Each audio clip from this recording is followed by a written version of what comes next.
Welcome back to another episode from the Break Room podcast. This is episode 104. We are back with another division preview, as you can see by the title. But before we get to that, we obviously got to talk about some of these quarterback extensions. Two more this past week/weekend that we got to touch on. And so we're going to talk about that and then segue that into our AFC East, AFC East division preview. Before we get started, I want to ask my two co-hosts. Jaden is here kind of, but not here. He's not on the stage right now. Something came up, so he couldn't join the episode. But I'm back with Max, with Q. How y'all doing today, man? No question of the day. Cool. No, bro. Ready for you to start lying. This is pretty lame that you don't actually start these up anymore. The questions of the day were actually good. I think they were. You tried to put a couple on the TikTok and stuff. Now they've just died. Listen, it's kind of like it's fluid. It's fluid. Some days I'm feeling like I'm, a couple questions. Some days it hasn't been like it's been like 4 or 5 episodes. That one. Also, that's not true. Also, I had to work a 1:30 to 8:30 shift today, and I'm very tired. I stand all day. Don't sit down. I work 11:30 to 8, so I don't know what to tell you, man. And I walk around the entire store, so I don't know what to tell you, man. Yeah, walking is worse than just sitting there standing. Anyways, I was by myself for 2 hours too. It just don't compare my struggle to your struggle. Anyways, we all got our own things to do. Let's get to the matter at hand though. So, can you answer? How you doing? I said I'm cool. I didn't hear you. My bad. He actually said he's ready to hear you start lying. That's what he said. I heard that. We're gonna get to that when we get to that.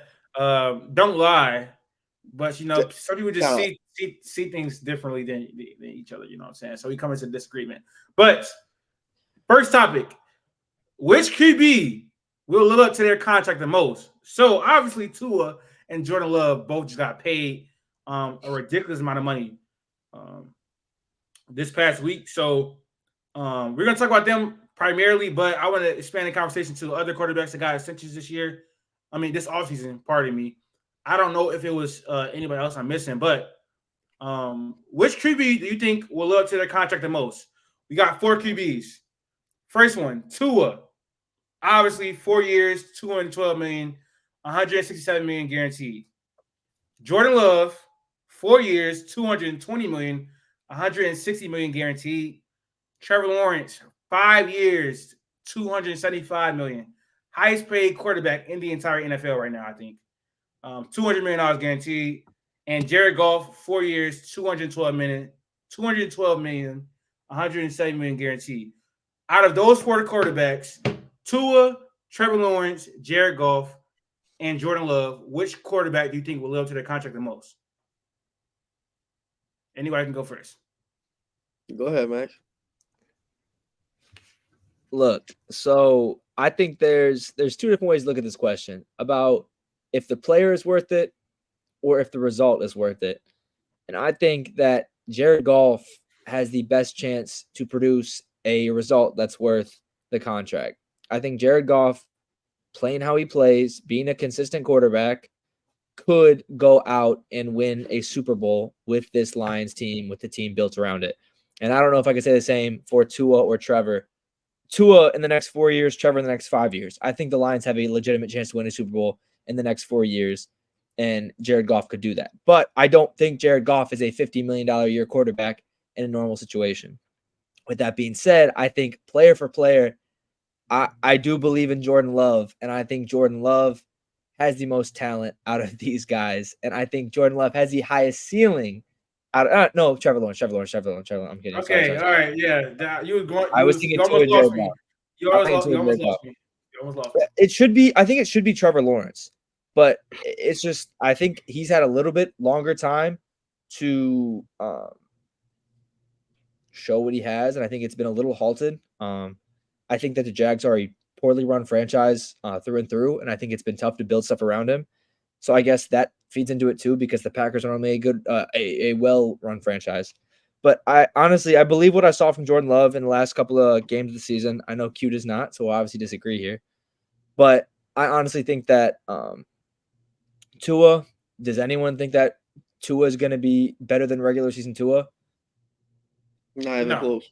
So I think Jared Goff is who he is. I think it's Trevor Lawrence or Jordan Love.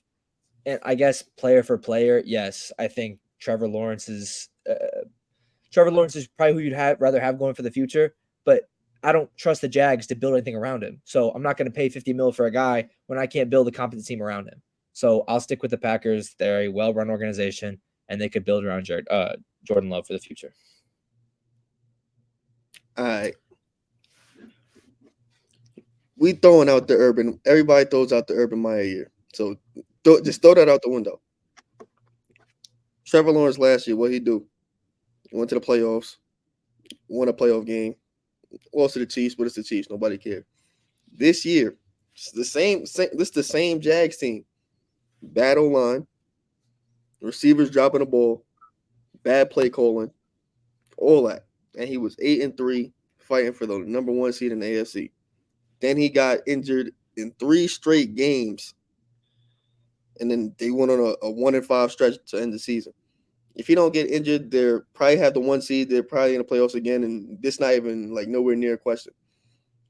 Jordan Love had 1 season. Didn't even really have 1 season. He had 9 games of above average quarterback play. I'm going with Trevor Lawrence every single time. He's the better talent. Does better, does more in a worse situation, or does the same in a worse situation. I think you go with that every single time.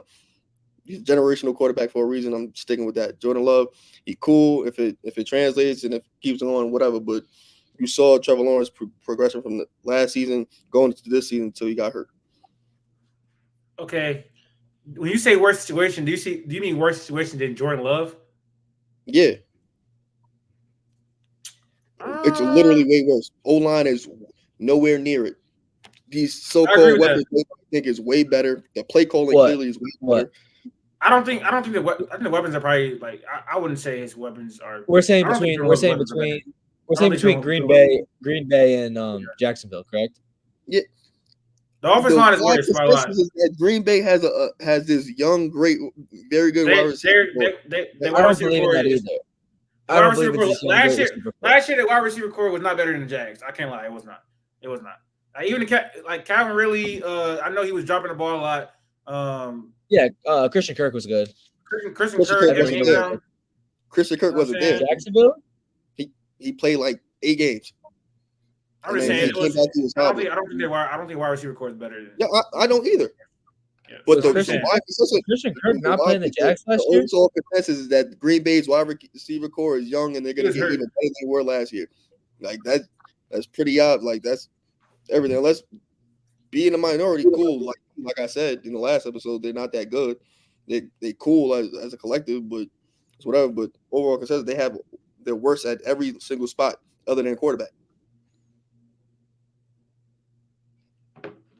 But I agree with you though. I mean, I'm picking Trevor Lawrence. I was going back and forth low key between Trevor Lawrence and Jared Goff, and I know obviously Jordan Love is the better talent. He's the better quarterback than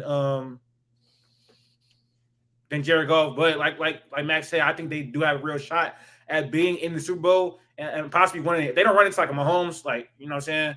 They could probably win it. I'm not gonna lie. I will give, especially with the team they have. They have a very, very stacked roster. But when you think about it, though, as soon as that cap hit start to hit, that team is probably gonna get worse. So they have like a not that long of a window to actually get it done. It gets worse around the edges because like you'll still lock up Hutch, you'll lock up Amon-Ra, you'll lock up Panay, you'll lock up Goff. So like you have some pieces. Panay's already locked up. Amon-Ra's That's what I'm saying. Like you have them locked up. Hutch is the only person you have to. But like you'll lose. Can you pay a Laporta? Can you pay Gibbs and Monty? You know what I mean? That's where you start to lose your depth pieces. And they've been really good at drafting, though. They've been really good at drafting lately, so that might help them. But I think when a situation around Jared Goff starts to get worse, then he gets worse. So if he don't have like a picture perfect situation, I don't have confidence in him actually winning the Super Bowl. So my pick is Trevor Lawrence, because I think he's going to be the best quarterback out of these 4. Realistically, do I see them winning a Super Bowl or anything like that? No. I mean, I don't really see anyone win a Super Bowl until it happens in Patrick Mahomes' conference. Personally, I just don't see it happening until it happens. But I don't really agree with you that, like, of course, they've historically been a bad run franchise, but I don't think they're doing a terrible job of building around Trevor. I think the Jaguars have the framework for a very good team in the future. They have a good front seven. They have a young team. Their secondary can get better, and it will get better probably. They just got to work on the offensive line primarily to keep Trevor healthy. But Trevor is a generational quarterback prospect. He was coming into the league. He showed some very, very good flashes. He definitely got injured last year. I wouldn't just blame it all on his injury. I think it was the offensive line, it was the receivers, and it was partly because of Trevor as well. Yeah. What I'm saying is all those same things were there when he was 8-3. So regardless of those things going on, healthy Trevor, got over that, and they were fighting for the number 1 seed in the division, is what I'm saying. So the only thing that changed was him getting 3 consecutive injuries: ankle, shoulder, and then a concussion. Need the ankle to move around behind the battle line. Need your shoulder because you got to throw the ball. And concussion, Tua was about to damn near retire for concussion. You need your head to play quarterback is 90%, your mind. So all the 3 main important things got hurt like in consecutive, order, along with those other things going on. That's the only thing that changed. Is my only point. I think it doesn't even need to really be said, but with none of us even mentioning Tua, we obviously think this is an overpay, correct? Like, as all these contracts are looking to be. I don't think it's an overpay. The quarterback position, unfortunately, everyone makes $50 million because the quarterback position is so valuable in this league. But you have to throw that money at people. But you can look at the top 5 guys, and I don't know if any one of the top 5 quarterbacks in the league is one of the top 5 paid guys. The thing is, it's not really an overpay because you're not getting $50 million a year. That's just like the number that it's going to make it look like, but with the amount of years to stretch it out. But the cash in hand that he got ain't that much. You feel me? So it's like I don't really care. Like he got about 130 or 170, something like that. It ain't really $50 million a year. He got like 40 for the first 3 years, and after that is pretty much nothing. They could get out of it too. Like they could get out of it in like 3 years from now. So it's like it's cool on their part. So I don't really think it's overpaid. Like the person that still gets the most guaranteed money is still Patrick Mahomes. Like every single year, the annual average or whatever is what makes it look like people getting paid more for real. He got the same contract as Jared Goff with less guaranteed money. So I mean, if you feel like Jared Goff is overpaid, you got to feel the same way about Tua. I would say. It's not a. But oh well, Jared Goff got a $70 million cap hit like in 2026. Also, Jared Goff went to the NFC Championship. Oh, I guess. And the Super Bowl, he's been in like 3 of them things. Yeah, and he's been in a Super Bowl. Right? Hey, huh? He's been at like 3 NFC Championship games and a Super Bowl. Yeah, I thought you said he hasn't been to a Super Bowl. It's like, no, he has. They only put up 3 points though, but he has. Let's segue this Tua talk into the AFC East division preview, and I want to start our headlines off by talking about Tua. It just makes the most sense at this point. So the question is, will Tua live up to the new expectations and his new extension and win a playoff game in the near future? Not even close. The division they had the division. All they had to do was win 1 game, and they couldn't win 1 game in like the last 5 weeks of the season. And that was with the bad Bills, Jets with no Aaron Rodgers, and obviously the bad Patriots. This year, if Aaron Rodgers is healthy, they're better than them. The Bills still better than them. Even if they're not better than them, Josh Allen is going to do what he do against the Bills, regardless who's out there. And right now he's fighting for second. He really not fighting for anything. He's third in the division. It's going to be hard to win a playoff game if you can't, even win your own division. Like I don't think that's humanly possible. Like I don't think he's going to win 11 games along with the Jets, who should win anywhere from 9 to 11, and the Bills, who I think should win anywhere from 9 to 11 games. If he sneaks into the wild card, sure, but he's going to sneak into a wild card against a better team, probably like the second seed. And the second seed is probably either going to be the Chiefs again or the Ravens, and they're going to suffer the same fate for the next 3 years, and they realize they did something dumb by paying them all this bread.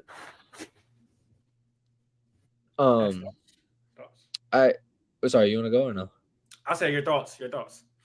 I agree with Q. I think when you look at the teams that, like, sure, let's say they make the playoffs at any position, at any seed, I don't know if they're beating the teams they're going to be playing. So I don't know if you're going to beat the Ravens. I don't think you're going to beat the Chiefs. I don't think you're going to beat. I don't think you beat the Texans for that matter. So I think those like your division winners, and then I don't think you'll beat the. I think they're worse than I would pick if I had to pick in a 1-game playoff scenario. I'm picking the Bills for sure, and the Jets. I don't know. I'd probably go with the Jets. So I I don't know. just They don't. could beat the Texans. It's indoors. Yeah, it's Ain't no not. weather. I just think that they're better. I think the Texans. CJ, I think could. I'll trust CJ to lead a game-winning drive more than I trust Tua at this point in time. And that's in year 2. So I don't know. It's like there's always issues with the Dolphins. There's always injuries. The defense is bad. Like something always happens. It seems like if the perfect storm happens, I think Tua could actually put together a playoff win. But I just, when you look at the other teams that he's going to go up against, I don't think they beat the Browns. I don't know if they even beat the Bengals. Like, I just don't think that they're going to beat some of these teams. So they can make the playoffs, great, but I don't think that they'll be good enough to win a playoff game unless major changes happen because they're getting kind of older. That secondary, Jalen Ramsey isn't getting any younger. They lost a lot of pieces on the O-line. It's just, I don't think it's super positive in Miami right now. Yeah, it's not going to be any pushback from me. I think we're all going to unanimously. I can't even say the word right. We all going to agree on this Tua contract, especially since Jaden is not here. And I don't even think he would disagree. And as much as he's a Tua fan and all this type of stuff, I don't even think he would disagree with what we're saying. I don't think they should have given him this contract. I don't think they should have. Like, is it an overpay? No, because the market warrants it, and Jared Goff got the same number. Other quarterbacks had the same number, but Tua has not shown that he's a franchise quarterback. He has not shown that at all. Whenever a game that's really important matters, he shrivels up and he shits the bed. He does not play well against playoff teams. He does not play well in the cold. When the play breaks down, he has to extend the play. He does not play well. When his first read is not there, he does not play well. When the middle of the field is covered, he does not play well. And I don't think he's the type of quarterback that actually is a force multiplier. He is not going to carry your team. He's not going to uplift your talent. If he has a good situation with a good offensive coordinator, with great receivers, with great running backs, then he's going to be able to produce against mediocre to bad competition in the regular season. When it comes playoff time, when it comes time to win a game to seal the division, he's not going to perform. And so I think they should have let this year play out before extending him again, because we literally got 1 year of him being fully healthy, for one, and two, in that 1 year down the stretch, he still played bad. And so I think Miami they're compromising themselves for the next 3 years. Why you got to pay him? You're not going to really be able to improve this roster. And while the roster is pretty good right now, it's still not good enough to actually compete for anything. So you're paying this man $50 million to get you a wild card win at best, and that's a stretch. So it's like, I think NFL GMs have to be like, because obviously the quarterback position right now is so valuable. It's like, if you have any semblance of a franchise quarterback, then we're giving them money, because quarterback is the most valuable position in football. But I think at some point you have to get those contracts to players that are going to uplift your team, or actual franchise quarterbacks that give you a chance to actually make a return on that investment. Because that's like Daniel Jones. We saw him got paid, and now we know he's terrible. We already knew he was terrible before he got paid, and now look at the Giants. Like, they're obviously able to get out of it after this season, but the track record of playing average QBs, top of the league money, it just hasn't worked out. Unless I'm missing something, it hasn't worked out. See, two things. On the Dolphins point, people going to push back and say, oh, Bradley Chubb, Jalen Phillips, Javon Holland, yada, yada, yada, got injured. They were getting blown out. They were getting cooked by good teams back when they were healthy. So that shouldn't even be a factor. But the quarterback thing, they seen this play out before with Kirk Cousins. When you had a chance to sign him early, and they wasn't too sure. Franchising tagged them for 2 years, and then they lost them, and they've been bad ever since. Like from 2015, 2017 till now, they just finally got a good quarterback, decent quarterback. We still got to wait and see. Did you mean Ryan Tannehill? I meant Kirk Cousins. The Commanders. He's saying. Oh, you talking about the Commanders? Oh, okay. Yeah. With Dallas, they had a chance to sign Dak early for like 24, 25 mil a year or something like that, and they squandered that. They let him play. They finally seen what it was like when Dak Prescott went down, and they didn't have Dak Prescott, and they had a top 10 pick. Like having people are scared to not have any type of stable quarterback play. It's just up to you to realize which quarterbacks. Like I think you could win like with certain if I had a good team, or like you had a better coach and a better team, like I always say, if Dak had Kyle Shanahan in the 49ers, I think he can win a Super Bowl. Same thing with Kirk Cousins. I think if Kirk Cousins won the 49ers, I think he can win a Super Bowl because everything else has to matter. Like the team around you, whatnot, and what allows you to do that is signing them early, get them at a decent number now, and then build around or draft properly and whatnot. Sometimes it doesn't always work out like that, but that's your best bet if you're gonna stay relevant. But you can't go out there always automatically think you're gonna get a top 7 quarterback out the draft, because that just doesn't happen. A team that has a top 7 quarterback, they're not giving them up. So you just fighting, with the rest of the pack to try and get there. And at that point, it's really up to you being a good front office. I would say the difference between those situations like Kirk Cousins or Dak Prescott is that Miami has Mike McDaniels, a coach that's offensive guru. They have Tyreek Hill, they have Jalen Waddle. They have like these weapons that can, you can damn near slot a lot of quarterbacks in this situation, and you get the same result. So yeah, you're right. I don't think the situation was like that in Dallas or on the Redskins. Perfect rebuttal. The Rams, Sean McVay. He had Jared Goff. They went to a Super Bowl. Couldn't get back again. It was just hard. Sometimes it's hard to keep coaching around your quarterback. And what he went out there and got a better quarterback, because sometimes like having competent QB play is just not enough. The 49ers, they had Jimmy Garoppolo, went to a Super Bowl. They went back to an NFC Championship game. That same quarterback, and they traded all that to try and get better at quarterback with Trey Lance. Like they still went out there, regardless of these great offensive minds. Sometimes it's more about the talent than it is about I can keep coaching around the guy. And they still damn near made it to the NFC Championship game again with Jimmy Garoppolo. He was playing on fire. That he just happened to go down, and then insert Brock Purdy. And yeah, Brock Purdy, cool. Get to a Super Bowl. Miss a couple throws, you don't win. That's the gap between having a good quarterback like a decent quarterback with a great offensive coach, and then having just a bona fide top 5-ish quarterback. Like you're just gonna have to keep taking that swing, because eventually it gets hard to keep coaching around your quarterback with all these supposed weapons. Now I would agree with that, but then wouldn't the taking a swing ain't paying Tua $50 million? That's not taking a swing. That's, honestly, you're doubling down. You're really doubling down on Mike McDaniel by paying Tua all that money. Yeah, like you'd be doubling down on Kyle Shanahan paying Brock Purdy probably $60 million next year.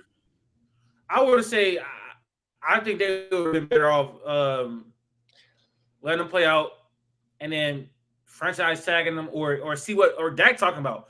Like we give Dak shit, but he's like a lot better than Tua. Like it's like a lot better. Like it's not even close. So if it was gonna be someone to elevate this team to higher heights, maybe not a Super Bowl, but deeper into the playoffs, and I know his playoff resume is, but you don't have to coach as much. He never had a Mike McDaniels. He never had a Tyreek. Well, the receiving core. So yeah, I was. If you're the Dolphins, and I'm looking at this, I was gonna give you Waddle and the running backs, but would you rather? Who's more essential? Do you think to this team, Jalen Waddle or Tua Tagovailoa? Neither. Like going forward, if you had to keep one for like market value for like their position, like I don't know. Tua. Okay. I keep and had Tua and Waddle. We've seen like Waddle. Like I understand people like I understand he's a good receiver. He's not like he can't be like the driving force of your receiving room. Like But you have Tyreek already. You have Tyreek already. Is what I'm saying. Yeah, I could put in another receiver in place of Waddle, and I'd be. And you could also be run. You could also put another quarterback and still have those two. You know what I mean? So I was going to get at is that quarterback, because the quarterback position is most important in football. We know that. But is the quarterback position more important? I think Tyreek Hill kind of doesn't make it even. But would you rather have like Tua or their running backs and Waddle? Like I think their running backs, like their weapons are so essential to their team. You could plug and play other quarterbacks in there. The thing is, you're always going to reach the same problem of your quarterbacks is going to produce, and you're going to have to decide whether you're going to pay him $50 million or not. Yeah, that's fine. Yeah. With the wide receiver, they felt strapped that they had to pay Waddle that $28 million. But I'd rather replace that $28 million instead of having to every 3 years. I might have to pay my quarterback $50 million because he's balling out of control in the regular season with these so-called weapons. You can easily replace wide receiver and running back. Quarterback is harder to do. Regardless of, you could draft one, but eventually he's going to play the same way that Tua did, and he's going to want $50 million every single time. Like, you're always going to have to deal with that problem. Okay, I think that we all damn near agree on that. That sentiment of that the Dolphins with Tua are not going to be able to win a playoff game, and I think that's probably going to hold true just because they also, not only are they paying Tua this amount of money, they still have holes in their team. I don't know how they're going to be able to generate pressure, especially with I know Shaq. What's her name? Shaquille Barrett. Tired. Yeah, I mean he's not great, nothing like that, but like they signed Ogba off the street. They don't have their two best pass rushers are injured, so for the first 2 games of the season, so I don't know how they're going to be able to generate pressure and then to even help the secondary. So they have a lot of work to do. I think they're missing the playoffs, but we're gonna get to that later. But next up, let's talk about the Bills. Obviously, a new look Bills got rid of some of that old talent. Some of the most notable Bills over the last 5-6 years. Jordan Poyer, now on the Miami Dolphins, and we thought that could be like a Bills lifer. He was like the culture of the team, all that type of stuff. I want to start with Q, the Josh Allen fan. I don't know if you're a Bills fan or Josh Allen fan. I don't know what's going on, but I want to ask you. Don't do that. That's really something that you do. Like I'm all the way always been a Josh Allen. I never like. Oh, you're not a Bills fan? Okay. I understand. Okay, all right. Would a new look Bills this season produce the same amount of success as prior years? Because actually, he was success on this. I'm like, what's success? I mean, winning playoff games, I think is success. Yeah, I mean, Yeah, winning the division 4 years in a row ain't success, bro. Like bro, just making up. He's just making up anything. I remember when I typed that topic out, I specifically said success. Like, yes, they have had success. They've won the division. They've won playoff games. If that's the case, regular season success. Yeah, in that case, it's just been Mahomes and Matt Stafford 1 year. 29 other teams that aren't successful. That's exactly what that means. Right. It's 29 teams that aren't successful at all. I think not every team, I think the Bills have been disappointing. Yes. Or they've had not every team has been disappointing though. You know what I'm saying? I can name 5 other teams that's been just as disappointing as the Bills. If it's to win a Super Bowl, there's 5 other teams along with the Bills that's been disappointing. Like I wouldn't disagree. I think San Fran's top of the list before the Bills. Yeah, they should be more. They're more disappointing than them. Yeah. And they've definitely had success. They've definitely had success. We making up narratives now. Neither here nor there. Let's go. You talking about new look Bills? It ain't that much different. Like Jordan Poyer was old and he wasn't that good. Mitch Morse old and he was way below average. Tre'Davious White hasn't played in 2 years. Ryan Bates. You guys got rid of Ryan Bates too. Ryan Bates literally can't get on the field. He's great. He's great. And he can't get on the field in 2 spots. 2 spots. And you know that, Max. I think he'll be an all-pro for us. He'll be an all-pro. Okay. Like Stephon Diggs cool, but you watch them, yet his gravity still mattered. Like he's still a top 7 receiver. Like his gravity still mattered, but they literally use that gravity to go away from him. With a top 5 quarterback, you don't need to have a bona fide number 1. We've seen quarterbacks do it before. It's not necessary, and they replenish the weapons room regardless if you don't care about the name or you don't trust the name. He's gonna get him the ball. Like to act like he can't throw the ball to these wide receivers is silly, and we've seen him do it. Seen him throw to the tight end. We know he could throw to James Cook. James Cook just got to catch it. Can't drop the ball every 3 plays or whatnot. The defense, without those same names that were lost, still performed, and they get better players incoming, younger, faster, smarter. Like everything is pretty much status quo. The only major difference is you don't have Stephon Diggs. You got Keon Coleman and Curtis Samuel, and Gabe Davis is a replaceable guy. Like it's not really too much. Like it's damn near the same team. Like it's 95%. That sounds like a lot of players leaving. That sounds like to me. I don't know. And you inserted better players. Yeah, so it's still a different team. I mean, it might be a better team this year. Losing 6 players on a 52-man roster is not a new look team. When it's a lot of some of your most important players, it kind of no, they're not. They weren't though. Stephon Diggs wasn't good. Jordan Poyer wasn't good, so he's not important. Mitch Morse wasn't good. It's not important, especially if you're upgrading and getting better. Who'd you replace in the defensive side? Hmm? Who'd you replace in the defensive side? I'm trying to think of everyone. Who'd you put in the secondary and the DBs? The DB room is still the cornerback room is still the same. They just lost Tre'Davious White. I thought they added someone in the secondary. Kareem Jackson, Cole Bishop, who got drafted, Mike Edwards, all basically replaced Jordan Poyer and Micah Hyde. Did they not get a safety from someone? Did they not get a safety from someone? They didn't trade for a safety. They just signed. They signed somebody in the secondary. Maybe I could be tweaking. I don't know. Yeah, they signed Kareem Jackson, Mike Edwards. Edwards. I wasn't thinking him. I thought they got someone else. Yeah, they got better at the spots that they lost. They got better at, except for wide receiver, and that's a TBD. So to act like this is something going to be so different is like to come up here and lie is stupid. Like I'm not about to even take you serious because you're just doing this for clicks right now. I haven't even said anything. You sit here laughing at me in the corner. I think so. I think to say this is not a new look Bills team with losing those players, I don't agree with that. I think it is. It's a new team. Whether those players are better or not, we got to see that on the field. And even if they are, it's still a new look team. This is a different Bills team. They lost some of the players that have been on the roster for a long time. It's a new team, whether those players are injured or not. Like 6 out of 52 does not make it a new team. We know it's more than 6. We know it's more than 6 players. We know it's more than 6 players. It's more than 6 players. Count them. So you think that?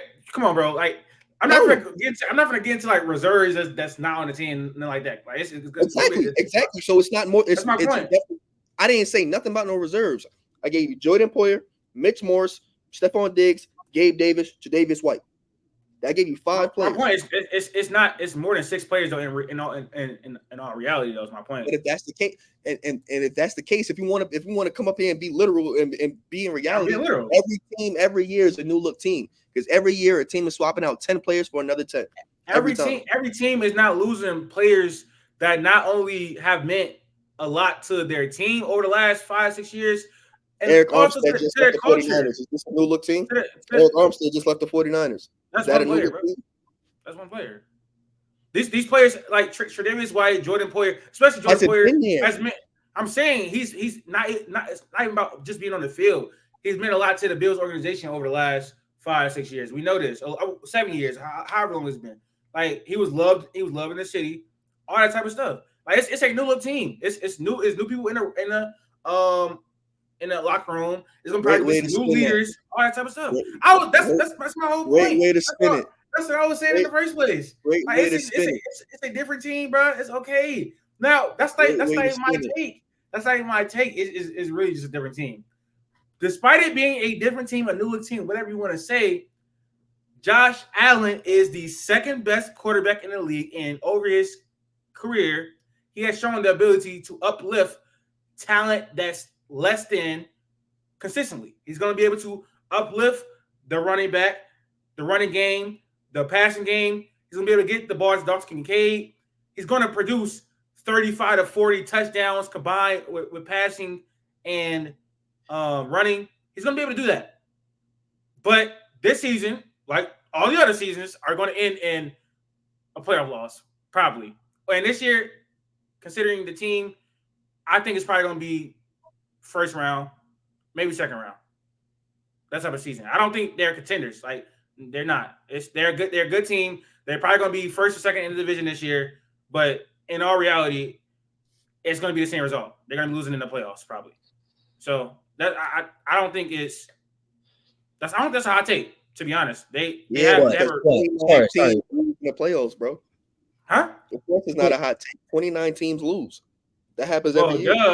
But I'm not. Them losing in the conference finals is different than them losing in the first round or them losing in the second round or them struggling throughout the season and then going on a hot streak or something like that. Like, I think this team based on all the talk, if they even make the playoffs, that should be a success because there's people out there that think they're not going to make the playoffs.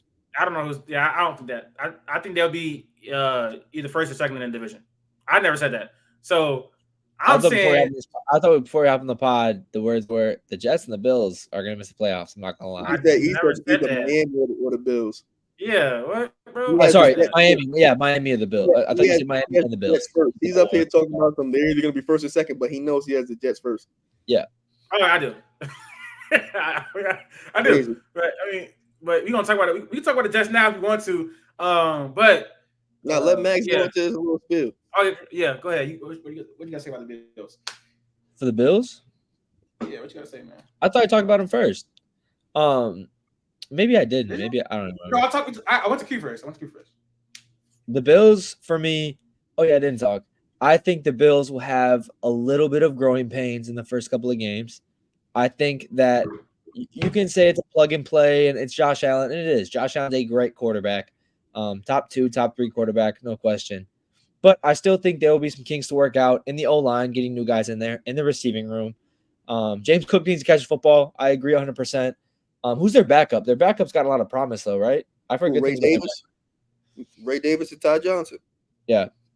So I think the running game should be much improved with a year 2 James Cook. I know he's not actually year 2, but like just getting actually a good year under your belt. I think at the core, this team is the same, and that's because you have Sean McDermott and you have Josh Allen. So I think when it's all said and done, I think the Bills will be in a similar spot to where they are every year before getting into the playoffs.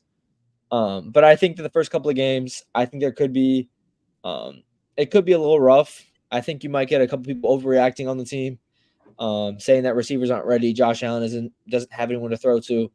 I think it'll all just take time, and this Bills team will be probably not to the level that I think they've been in the past. I think it'll definitely be a step down this year. But that's not to say that they can't go out and win more games. They're in a play away from making the Super Bowl for the past 3 or 4 years, beating a team like KC.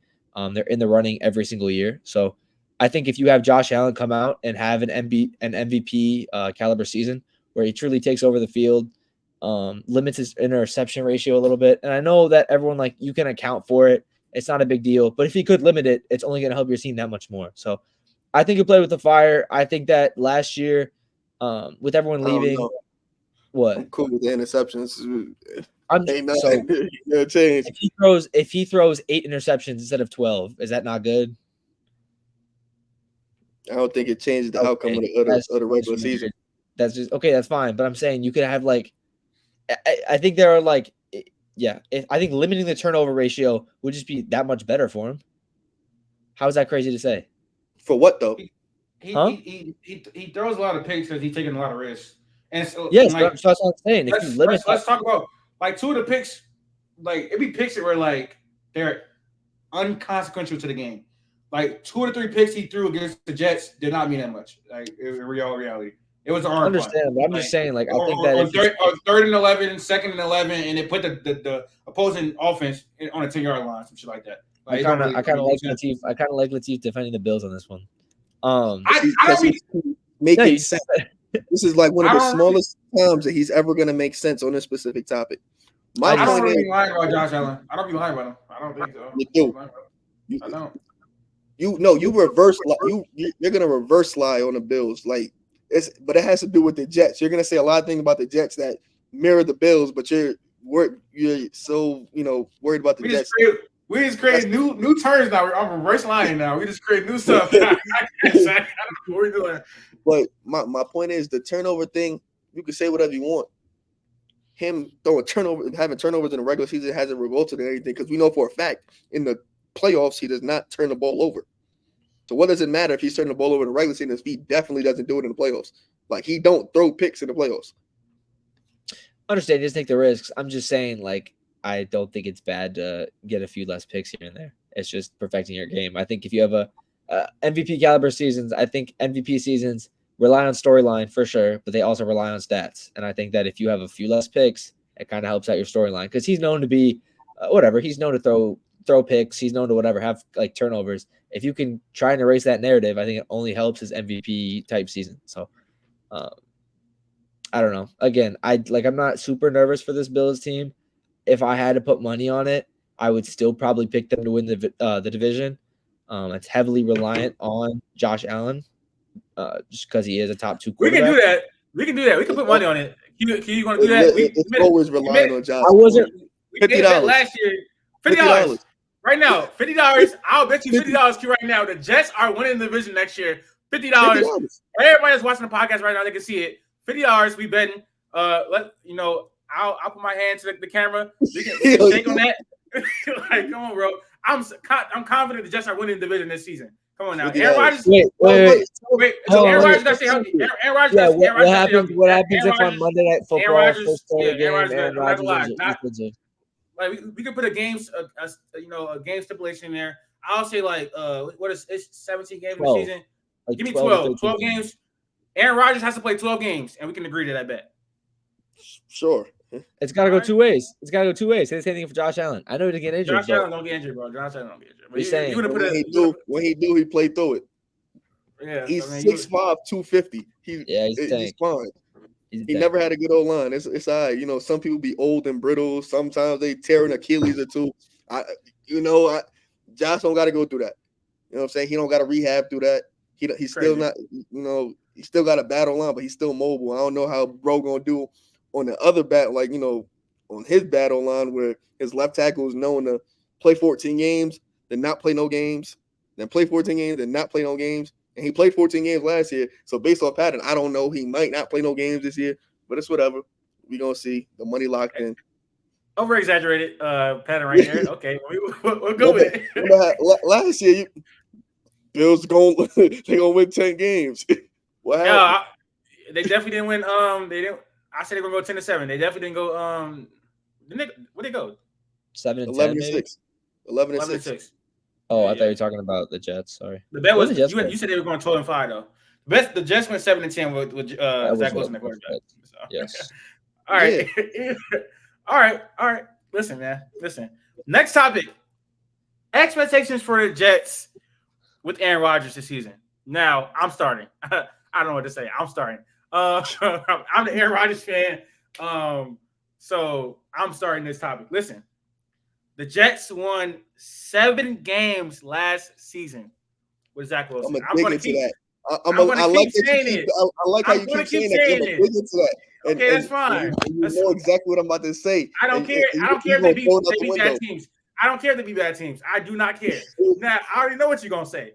Listen, they won. It's bad. It's bad teams on the schedule this year, too. They won 7 games with Zach Wilson. Garrett Wilson hasn't even broken out yet. Breece Hall had a mini breakout last season. Like what? 1,100, like 1,300 yards, something like that. I don't know the exact number. He was pretty solid last year. He was pretty good. Total. Yeah, he had 1,300 total. We talking about scrimmage yards. Bro, Breece had 1,300 scrimmage yards last year. Garrett Wilson had 1,100 receiving yards last year with Zach Wilson-led offense, bro. Yeah, Breece Hall had 92 receptions. That's fine. He can get in the passing game. He can get in the running game. He can do it all, bro. Borderline top 5 running back in the league right now. Borderline. He's not there yet. But this team is going to win the division. And that's it, though. We're not winning in the playoffs. I'm not going that crazy. But we're going to win the division. You know what I'm saying? We're a dark horse. Not we. The Jets are a dark horse threat in the conference if everything goes right. They have an elite defense. Elite. Sauce Gardner, best cornerback in the entire NFL. Arguably. Quentin Williams is elite at what he does. Robert Saleh is a great defensive head coach. We got one of the best secondaries. I'm saying we fucking. No, you don't. We got. Come on now. They got one of the best secondaries in the league. They literally don't. Oh my god, bro. They have a top 2 corner. That's it. Their safety There's tandem the is Jets. bad. There's DJ the Jets. Reed is There's the good. Jets.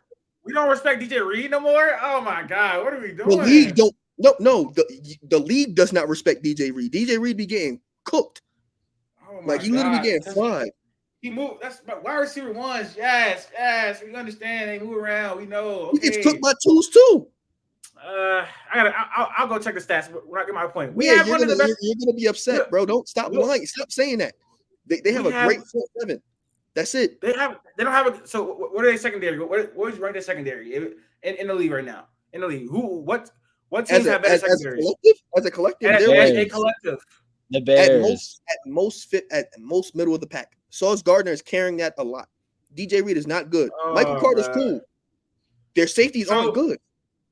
So as a collective, I don't think they're 15 though. I don't think.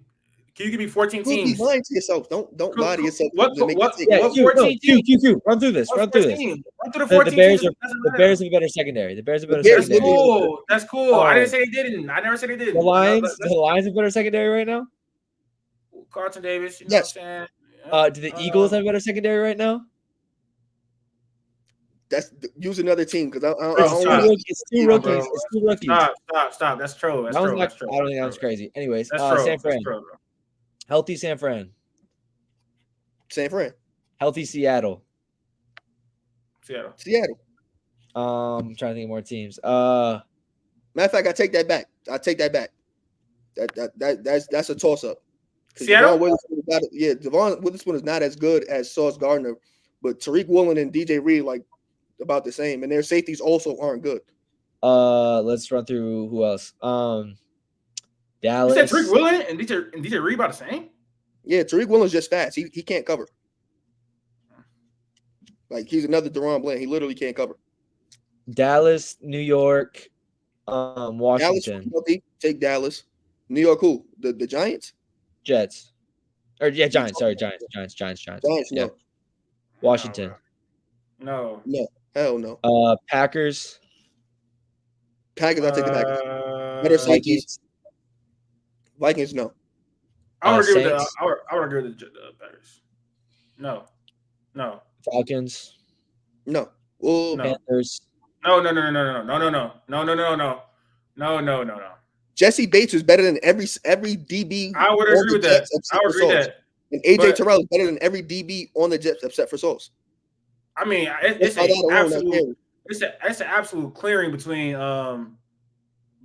Sauce and AJ. We could AJ. That's what I was comparing them to. Yeah. I want to compare them It's to a Jesse. clearing, but Jesse Bates clears everybody else. Who else they got? Who's their CB2? It was Jeff Okuda. It's not Jeff Okuda no more. I don't even know who their CB2 is. He sucks. You guys are the Bucks. The Bucks. Nah. No, they just They lost got- Carson In Davis. the They still got NFC Jamel Dean. I'm Yes or going no? Jets. I'm going Jets. Q, yes or no? That's a toss up. So you have safely over them Dallas, Chicago, Green Bay, Detroit, San Atlanta, San I did not. Fran. Atlanta, we could keep that in the toss up. Okay, so San uh, Fran, that's 5. Atlanta's a toss up. Philly, you said wait on it. Seattle's a toss up. So these are all close. On the surface, the general consensus would say Philly got the better thing. I But I think just so. don't like. I I, would- don't like Philly. I think Like that they have people the believe in potential. Quinyon and Cooper DeJean with Darius Slay and I think they have the potential. And CJ, Johnson Gardner Johnson. Bro, they haven't they'll even played a take game. over the Jets. They haven't played a they game have the yet, bro. potential. They have the potential. I've literally just said they have the Just stop. potential. All right, I'm not. And then in the AFC, do you have the Browns? Yes, Do you have the Ravens over them? yes, You have the Steelers over them? yes. You have the Bengals What- over them? No, hell no. Okay, so you have three. Steelers got JPJ. They got Minka. they got Minka. Clears. You have the Bills. And The Bills Dante over them. Jackson, who's better than DJ Reed. You have the Bills secondary over the Jets. No, but that's You that's a heavy clearing. The Pats secondary over the Jets. Yes. Do you have the Dolphins secondary over the Jets? No. As talent with the talent, yeah, but the Dolphins, even with the talent, they still don't produce. Okay, so you have one. So that's 4. So do you have the Texans, the Colts, the Jags, or I got Texans? the Texans. You could give it to them. They got Derek Stingley is cool. Jalen Petrie is good. I'm giving the Jets. I'm going to Jets to go to Texans. Texans? Sorry, Texans, Colts, Titans, Jags. Yeah, Jimmy Ward and Jalen Petrie clear whatever safety is playing. Titans might be a conversation. I ain't gonna lie. Yes, the Titans I think could be. They got 2 corners that match up with their 2 corners, and they got a safety that matches up that's better than every safety on the Jets. But the same thing I don't goes. know, man. So right now, Q's got him right around that middle of the pack. That's what I'm DJ saying. Reed, Like, it's sauce is Reed. like, I think you got like 6 and 7 per conference, and we didn't even touch on the Chiefs. We didn't touch on the Broncos. We didn't touch on the San Diego, Oakland, whoever else. But Oakland, bro, stop. There's still 8 teams. Sorry, Vegas. There's still 8 teams we didn't touch on. So you got them around middle. Vegas is You got crazy. them around upper middle. I ain't say the Saints. Taking the Saints. Marshawn and Honey Badger and I brought up the Saints, and you said I thought you said no. How good do you think Honey Badger is in 2023? Honey Badger's not good, but he's better than the safeties that the Jets have. Chuck Clark and Ashton Davis aren't good. How many yards did DJ Reed even give up this entire year? Because I know this don't say 183. No, that can't be right. At all.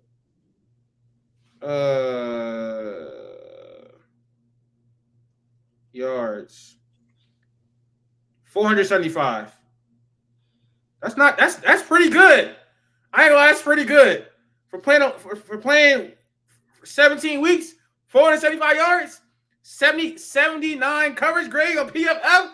I mean, can he get some respect in over here? Like, what are we doing? Like, I don't. DJ Reed is not bad, bro.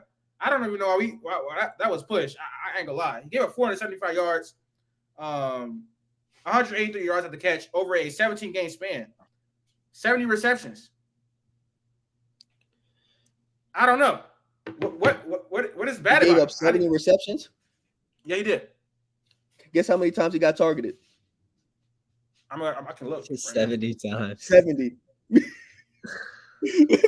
what I'm like. If you want to look on the surface, go ahead. But he got targeted 70 times and they caught it 70 times. Do you think he actually got targeted 70 times, bro? I don't think that's true. All right. Wait, let me see. Wait, no, I'm tripping. He got targeted 70 times and he let up 43 receptions. My bad. Reading the stats wrong. My bad. 40 receptions, 70 targets. Yes, he did. That's me. Yeah, I read the stats wrong. That's not that good, gang. I'm sorry to let you know. That's bro. If he's not giving up that many yards, though, like it's not like these are deep passes and nothing like that. It's not. It'd be different. It'd be different if he got targeted 120 times and then he gave up 40 catches. Getting targeted 70 times and giving up 43 catches is not good.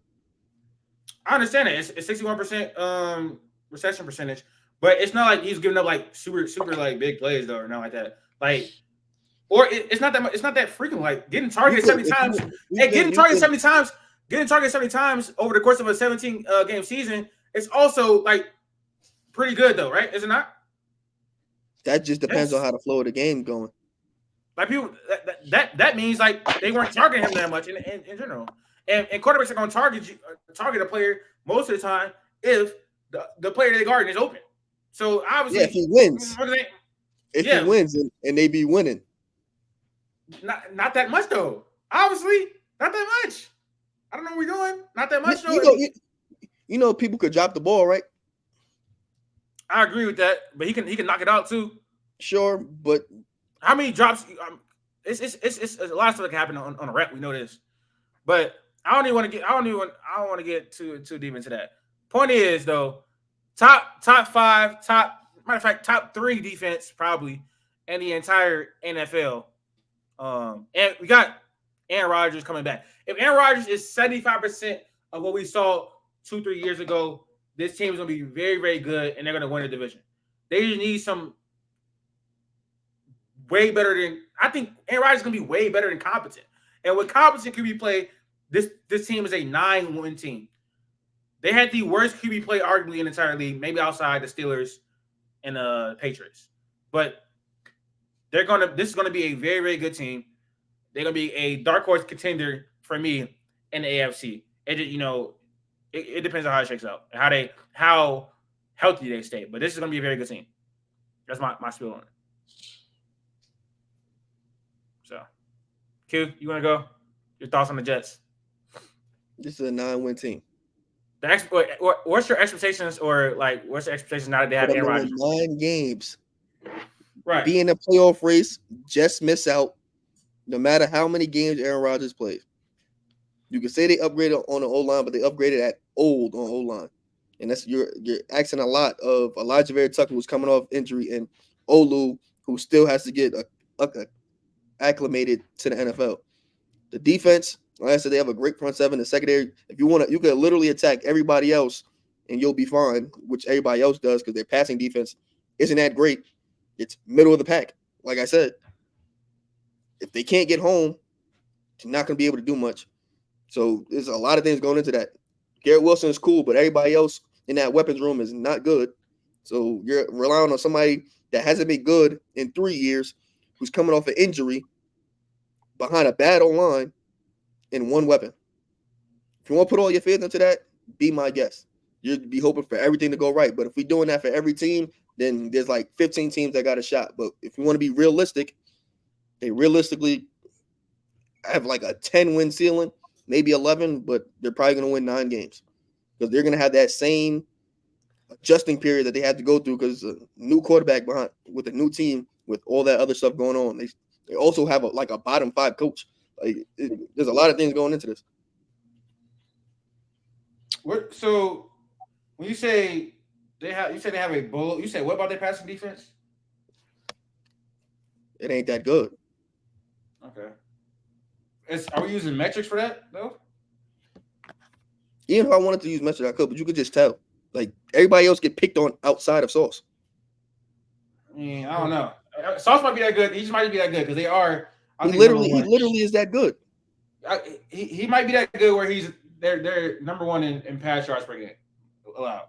They only allow 168 pass yards per game. That has a lot to do with the teams that they're playing. I mean, when they play good teams, though, they perform well against good teams, though. They have.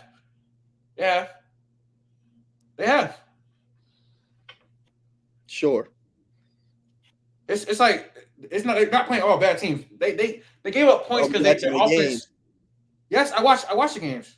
They literally wasn't watching those Jet games after Aaron Rodgers. I watched like, you know what I'm saying, like 4 or 5. After Aaron Rodgers went down. He lying. No, though. Real life though, they definitely their defense was able only to hold on for so long. Like when your offense is not giving you any help at all, you're right back on the field after a lot 3 outs. Like they're going to definitely get away. But last year though, they performed well against the Bills, obviously. In totality, to be honest, I think didn't Josh? They kind of changed the game plan last year in the second game. He was a lot more conservative in the second game. It was the same. It was the same spiel. Nice try though. Was it? I think he was a lot more conservative. He wouldn't just You didn't watch the game. I did watch the game against the Bills, the second one. No, you didn't. Yes, I did. Yes, I did. Then you would have never said that. Then you would have never said that, bro. He wasn't. You want to say he was more conservative in the second game? No, he wasn't. He played the Jets like he always played the Jets. Max, can I get your thoughts on the Jets this season? The only thing I really agree with what both of you guys said is I don't really believe in Robert Saleh right now. Saleh was supposedly on the way out. The way that he handled Zach Wilson, I still think was bad. I guess it's not fair to say I don't agree with you guys. The Jets are the biggest question mark for me in the NFL. I think this team has one of the highest ceilings and one of the lowest floors at the same time, just because of what happened last year. If it goes wrong, everything is going to go wrong. And if it goes right, I think they have success and they have the chance to be a really good team. I just don't think it'll all be a perfect storm right now. We saw last year, Aaron Rodgers goes down, and after that domino fell, everything else started happening. Turmoil in the team, everybody's mad, other guys get injured, trades, whatever. The Jets were just a absolute shit show, and being in New York does not help that at all. Being in the big market of New York obviously doesn't help that. So I don't think that they can really afford for everything to go wrong with the expectations they have and with the timetable they have. Aaron Rodgers is not getting any younger. He's 39, right? Is he 39, Latif?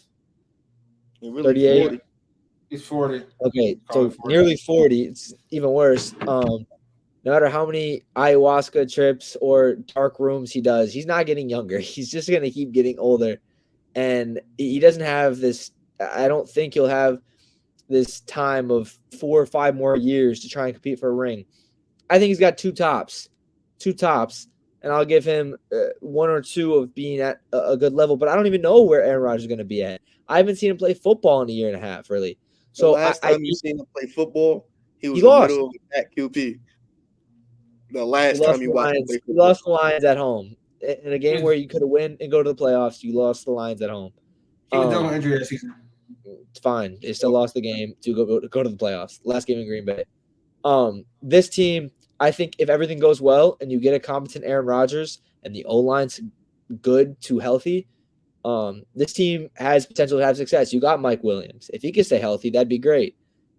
Health is the biggest issue for this team. And I know we talk about it with the Dolphins, right? Their O-line, or I say, can they stay healthy? Can Tua stay healthy? Can this team actually stay healthy? You have Aaron Rodgers and Mike Williams. Mike Williams, who has and Tyron Smith. Their entire O-line, though. The entire and O-line. Elijah Garrett Tucker. Yes, the Jets O-line do not have a good track record of being healthy. So, I honestly have no predictions. I have no expectations for this team. I just need to see this season play out.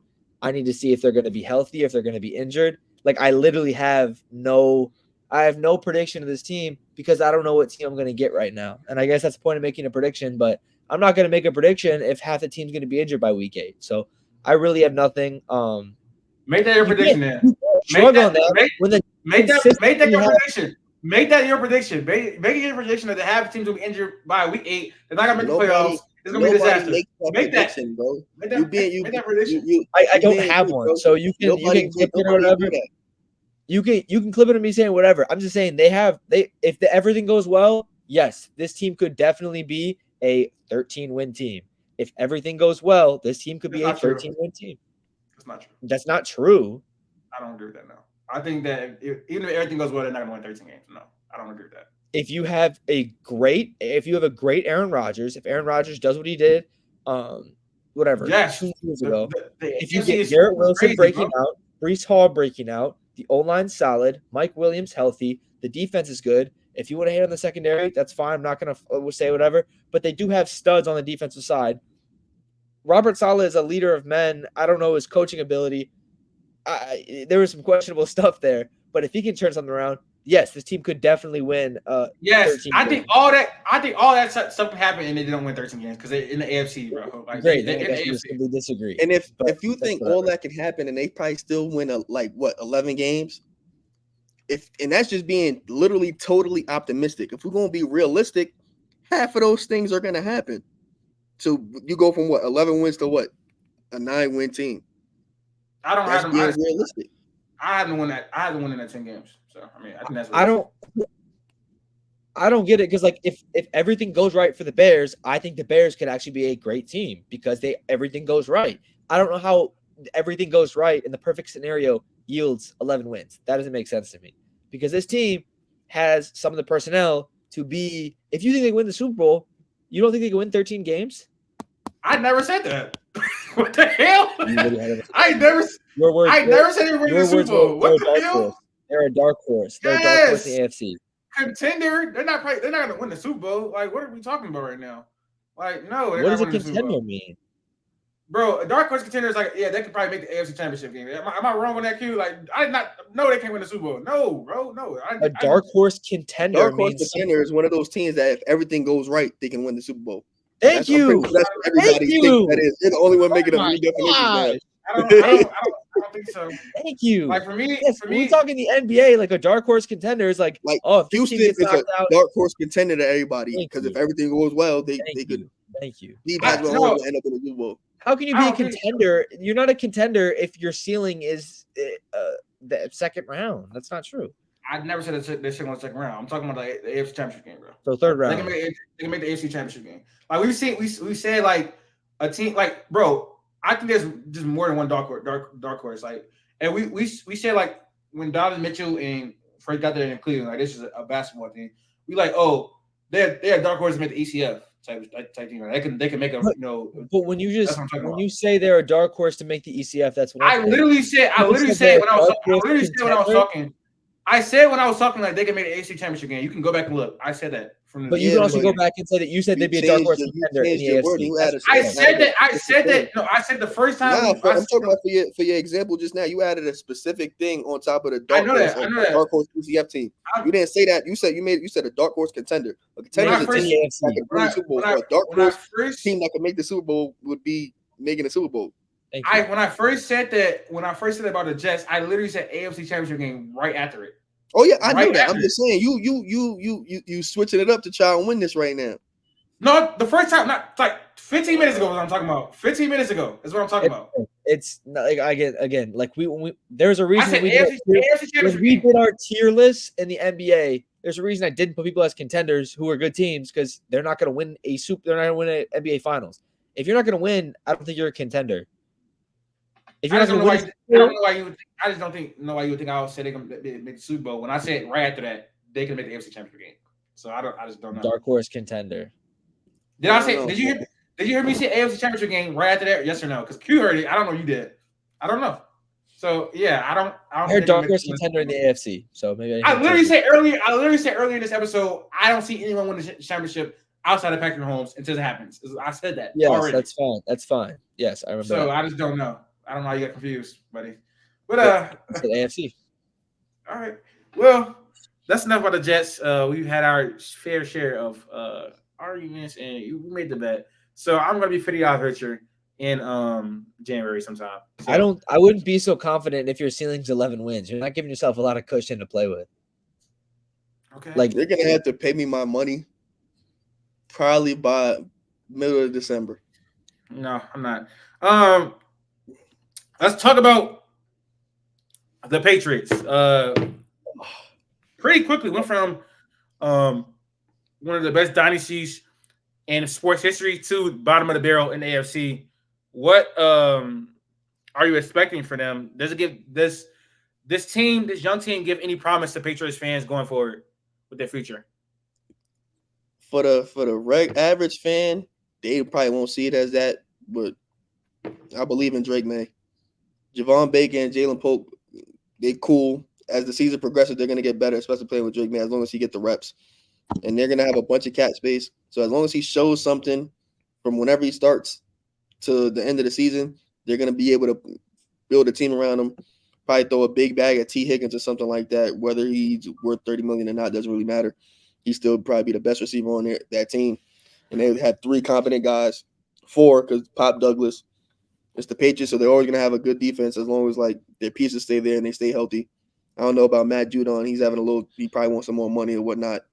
He's holding out or whatever. But yeah, they shouldn't think it's going to happen right away. And they probably don't think it's going to happen now, but in 2 years, it's going to look like a totally different team with a lot more talent. They got new blood in there. Bill Belichick ain't making the drafting decisions. As you can see, they went out and got, some receivers. Bill Belichick would have never did that. Like the defense culture is still there. They're still gonna have a good defense. As long as you have a good defense and a young quarterback, you could win some games. It's gonna be tough because the division is a lot tougher than it used to be. So I mean, it's an uphill battle, but eventually, one of those teams is not gonna have a quarterback soon, and the other quarterback is not that good. So they really just got to deal with the Bills for the next 10 years.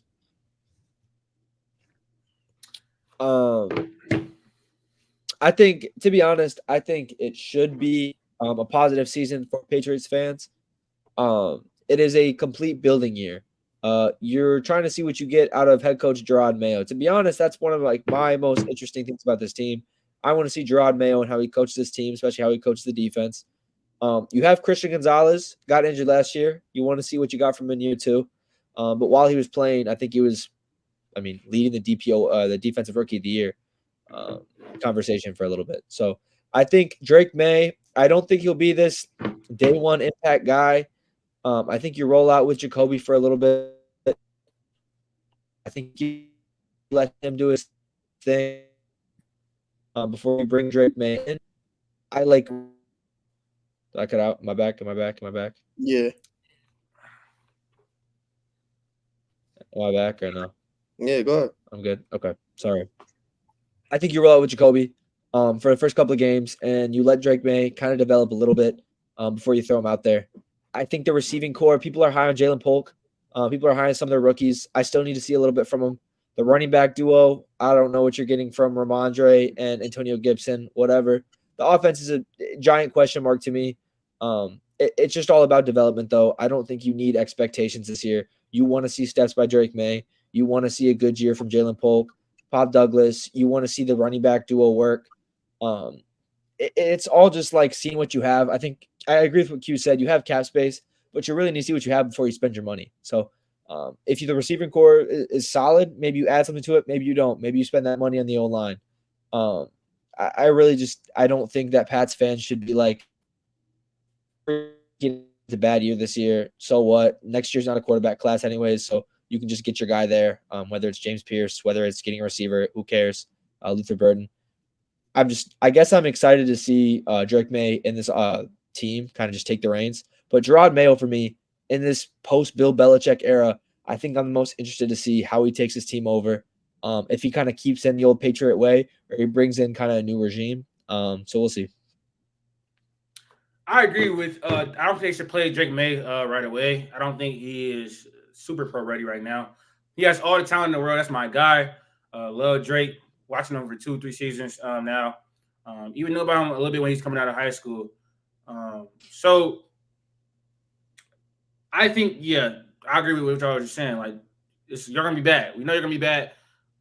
Get a high pick. James Pierce, not sold. Seth McMillan. Yeah, not sold on him. Not sold on him. They probably need they need some weapons. They need probably a defensive juggernaut. I like Christian Gonzalez. Hopefully he comes back from injury pretty good. They're gonna have probably a decent defense like they do. Decent. Well, they have really good defenses, but like this year, I think they're probably a decent defense. Javon Baker has reportedly been killing it in camp. So hopefully he becomes like a favorite for Drake May when he gets on the field. Jalen Polk. He is a speedster from Washington. So they probably have basically 2 vertical threats, basically on the field at all times. So hopefully he's gonna learn a lot from Jacoby to start off. That's I think one of the best mentors you could learn from in the entire NFL. So I'm confident in Drake's development. And I don't know much about Gerard Mayo, but he's sat behind Bill Belichick for this long. They feel like he was the best option. I want to see a black head coach succeed in NFL. It's incredibly hard for them to do so with all the they literally don't give they don't got a lot of chances. They don't get a lone string at all in the league. Still incredibly racist. A topic for another day. But I hope he does really well. And I think that Patriots fans shouldn't expect much but to see Drake May develop hopefully later in the season. You guys are spoiled for then in 20 years seeing winning football. You can have to go through a rebuild. But you got Mr. Do-Right and kill everything, so you'll be fine. But we can move on to breakout players. Who you guys breakout players for the AFC East? Keon Coleman. Okay, never mind. Easily Keon Coleman. Like easily. There. How it's not? Because I was gonna take him. That's what? I have to take him, but it's all right. All right, let's see if you go. I gotta think someone else. I don't know. I don't want to give the easy one, obvious one. Like, there's Garrett Wilson, that's Brees Hall. I mean, those are obvious. You got Devin A-Chain from Miami, who, if he can stay healthy, he's gonna be pretty good, probably. It's a lot of contenders, but it's gonna be Garrett Wilson. Garrett Wilson will firmly put himself in the top 10 wide receiver in the entire NFL after this season. What do you think he is right now? I probably got him like 11 through 15, somewhere right there. 11 through 15. I do that. Just so we clear, there's not 10 wide receivers that do things better than Garrett Wilson. The only thing he misses is numbers, but numbers don't make you better. I agree, but I think you think he's in the top 10 right now? I don't think he's in the top 10 right now. Because numbers, the only thing that you could argue against him with other players is numbers. But in the top 10, Amon-Ra's probably a top 10. People got him as a top 10 receiver. He runs better routes than Amon-Ra. He has better hands than Amon-Ra. He's a better contested catcher than Amon-Ra. He has a better release than Amon-Ra. He just doesn't have Amon-Ra numbers. So nobody's going to say he's better than Amon-Ra. But I think there's still other players outside like Amon-Ra that's in contention. Like I think for me, Diggs still in my top 10. Like Diggs. Yeah, Diggs is the top. There's not 7 wide receivers that do wide receiver things better than Diggs. I got Jettis. I got Tyreek Hill. I got Tay. I got Tay still extremely high. I got CeeDee Lamb. Jamar Chase. That's 5. I got Brandon Ayuk. Who am I missing? Brandon Ayuk. I got AJ Brown. That's 7. I got who else? DJ Moore in there. See, and there's 4 for sure. But the thing with Tyreek is not a great receiver, but he's a difference maker. So you have to put him up there. AJ Brown don't do nothing better than Garrett Wilson. I think DJ Moore. At what? I think his he's just a lot more physical. Like you talking about like the technical stuff, like route running. I'm giving that to Garrett Wilson. I can't argue something that God did. You feel me? Yeah, Mike Evans. I'm not talking about like skills. I'm talking about like impact on the game as far as right now. And I mean, part of it has to do with him having Zach Wilson at quarterback. I agree, but let me see. I think I'm blanking on people. Did I have Diggs there? Did I say Diggs already in my 7? I might not have. I didn't. 8. Let me see. I'm gonna look up a list real quick and see what I don't agree. A lot of those other, they don't do nothing better than Wilson. They just have better numbers. Like there's nothing that AJ Brown that's better than Garrett Wilson. There's nothing that DJ Moore do that's better than Garrett Wilson. This list is terrible. Oh my god. But if you want to say they put up better numbers, sure. Mike Evans and AJ Brown, people like them, they have God-given abilities, but Mike Evans doesn't run great routes. He doesn't have the best hands. He doesn't have a great release. But I don't think Mike Evans is better than Garrett Wilson. Yo, after the list, but yeah, regardless, my point still stands. I think it'll be like no doubt. He might even move up higher. He might even move up higher. I think Garrett Wilson gonna break out. I think he's gonna give us like between 1,500 and 1,700 yards this season. I think he got that great of a season. If him and Aaron Rodgers are on the same page, I think he got one of those. I don't know. I don't know if that's hot. I mean, Aaron Rodgers gave us 1,500 yards. I know he was in a way better system than what the Jets are probably going to have, just because he had Ben Johnson instead of what's my name? Aaron Rodgers. No. Ben Aaron Johnson. Rodgers. What you mean? The Jets OC is Aaron Rodgers. Oh yeah, okay, yeah. Nathaniel Hackett. Yeah, that's what I was talking about. That's what I said. Yeah. Anyways, yeah, that's my breakout player, Garrett Wilson. Or Brees Hall, one of those two. I mean, again, yeah, I'm good. My Wi-Fi's cutting out. Keon's my guy. Keon's my pick. But I guess for the sake of the video, I'll pick Jalen Polk. I think Keon. If you can be right, two people can be right. That's the good thing about having. I'm just saying, for the sake of the video, we got to pick someone else. Yes, obviously, I was gonna pick Keon, whatever. I've been Keon for years now, but no, I like, yeah. You need they need a vertical threat. Keep Keon. I'll take Kincaid.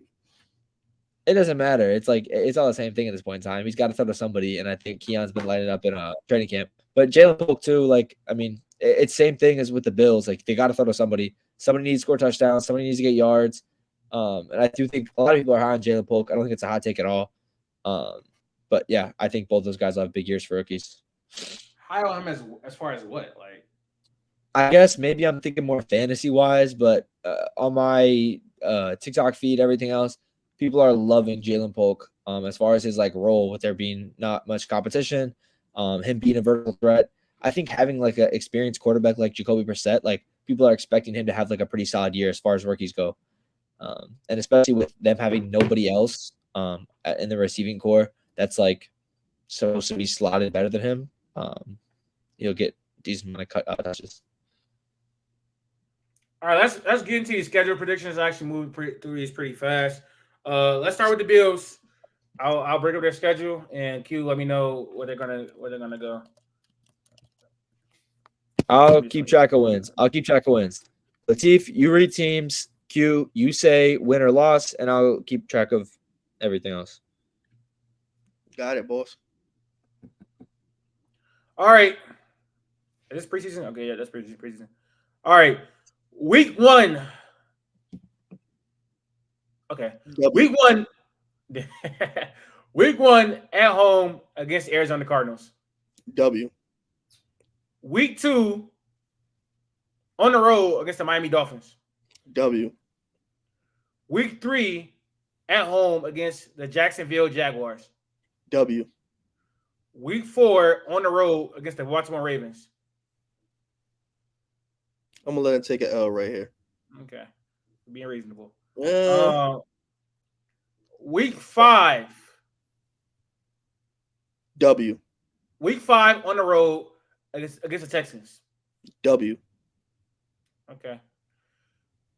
Week 6. I guess this is W. on the road. Week 6 on the road against the Jets. W. Week 7 at home against the Tennessee Titans. W. That was 7. Week 8 at Seattle. W. Nope. Loss. Week 9 at home against the Dolphins. W. Week 11 at home. Week 11 on the road against the Colts. W. Week 12 at home against the Kansas City Chiefs. This be it'd be like their 5th time playing in the regular season. W. Know how that go. All right. They got a bye week. They got a bye week in week 13. Week 14 at home against the San Francisco 49ers. L. That was week 14. Week 15 versus the Rams on the road. W. Okay. Week 16. Okay, 16, 17. Is that 16? 16, 17. No, You skipped week 10. You went week 9 to week 11. Okay. Whatever.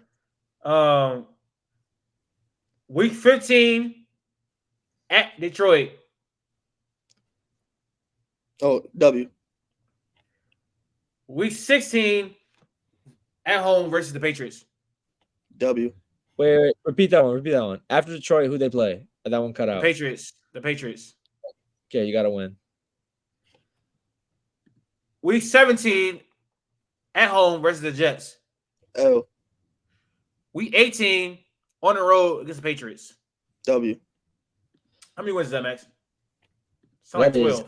13 wins, if you could hear that. That's 13 wins. All right, that's true. That's true. It's not. You think they win the 13 games? I think it's very much on the board.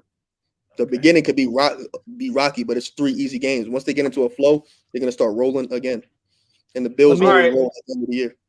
Let me do the Patriots. I'll do the Patriots when you do the Dolphins. I can't even hear you, Max.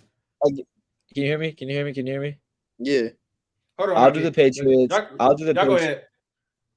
Are we doing the Jets right now? Where are you going? I gotta pee, bro. Yes, do the Jets right now. Crazy. Okay, bro. We're in the middle of this.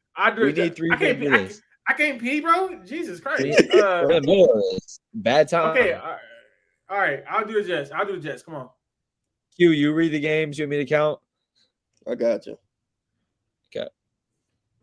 Bro about to troll this whole thing, bro. I'm about to be so upset. So we just doing the most optimistic 13-win season for the Bills. Let's get crazy. I wasn't being optimistic. Okay, all right. There's no right. win on there that you go like they beat them at all. Like there's no win like that. You can say the Chiefs, but they beat the Chiefs every single year in the regular season. So that's not like a troll. I'd say I'm surprised by the Lions. I think beating the Lions at home, I think that's one where I'd be. They beating the same team before. It ain't hard. I think the Lions can beat them. I think the Chiefs can beat them. I think the Texans can beat them. Sure you do. Yeah. Everybody does. That don't mean it's gonna happen. I know for a fact 2 of those teams they beat before, and one of those they beat religiously in the regular season. Whatever they do, right. We'll see when that $50 is on my cash out. Jets. Week 1 at the 49ers. Go ahead and say something crazy. Loss. I mean, Week 2 at the Titans. Win. Week 3 at home against the Patriots. Win. Y'all can't even beat the Patriots. That's crazy. All right, whatever. Week 4 at home against the Broncos. Win. Week 5 on the road against the Vikings. Win. Week 6 at home against the Bills. That's a win. Going on. Week 7 on the road against the Steelers. That's a win. I'm not no troll. That's a win. That's a win. Hold on. Wait. Hold on. Not move. Go back. 6-1. That's what it sounds like. The Steelers win or loss? That's a W. Thank you. Sure, what's up? Oh yes. What's this? Week 7 on the road against the Patriots. W. Week 8 at home against the Texans.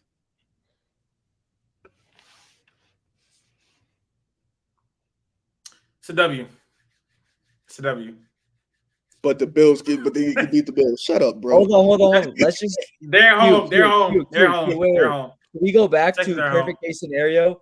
The Jets don't win 13 games. Can we go back to that? Because we're getting eerily close. The Jets winning close to 13 games. No, I believe Let's go. I believe they're 8-1. Okay. Oh, let's go. Nah. You're gonna try and rig it now, but that's fine. I'm not. Week 10 on the road against the Cardinals. On the road against the Cardinals. W. That's what I'm saying. Like he's gonna rig it. Week 11. Week 11 at home against the Colts. That's 12. No. We're not just okay, whatever. Cool. Oh, week 12 against the Colts. At home against Colts. Yeah, probably gonna be. It might be a. I believe in it. Win or loss. Win or loss. W. Thank you. Week 13 at home against the Seahawks. Seahawks. At home. That's W. Yeah, as soon as you say something, now you gotta start thinking about things. That's W. Crazy. That's what I'm saying. I've been thinking about all these games. No, you weren't. What's this? Week 13 on the road against the Dolphins. Awesome. What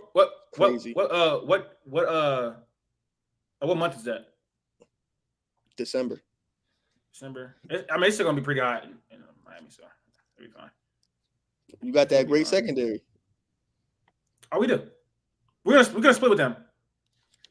Keep going. Week 14 on the road against the Jaguars.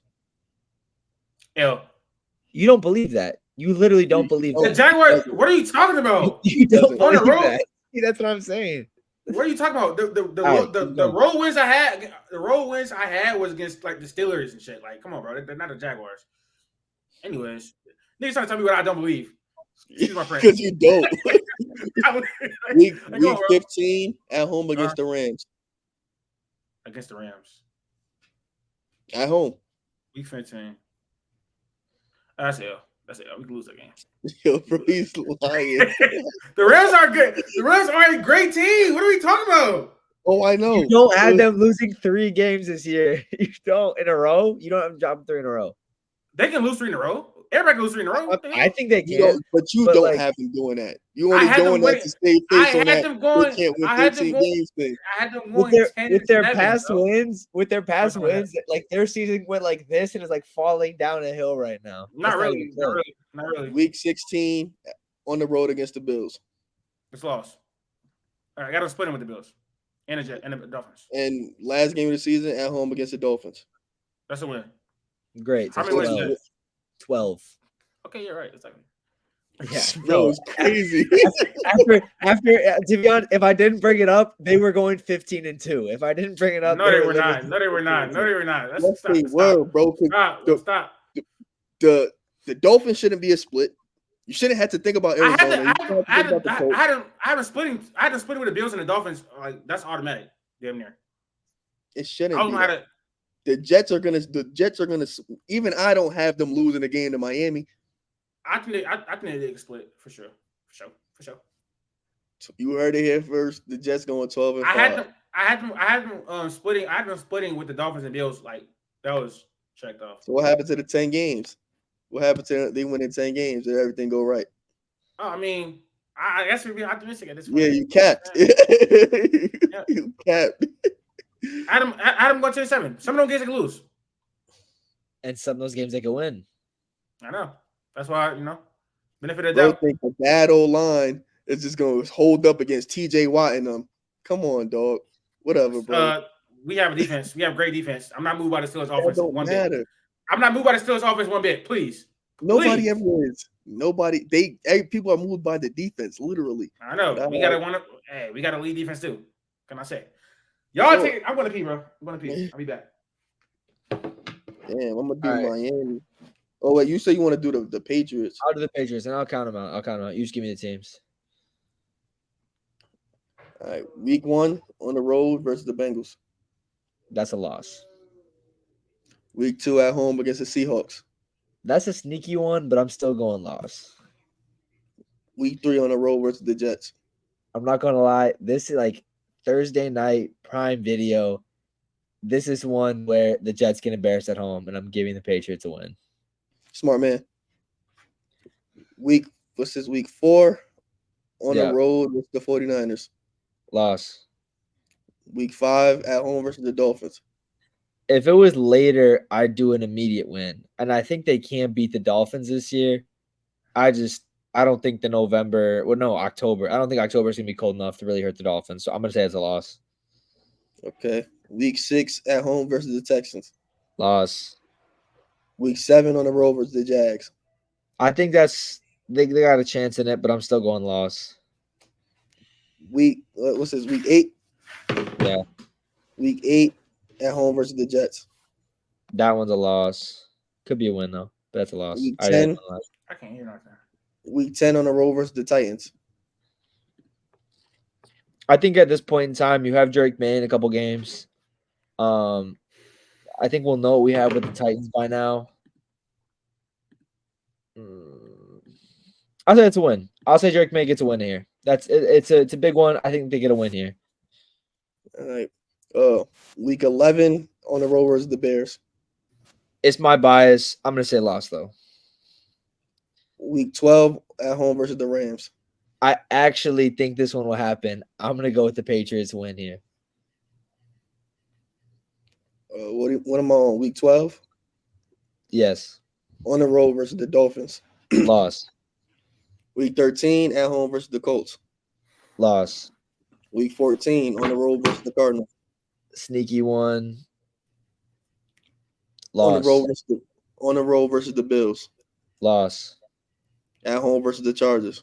Win. What? All right.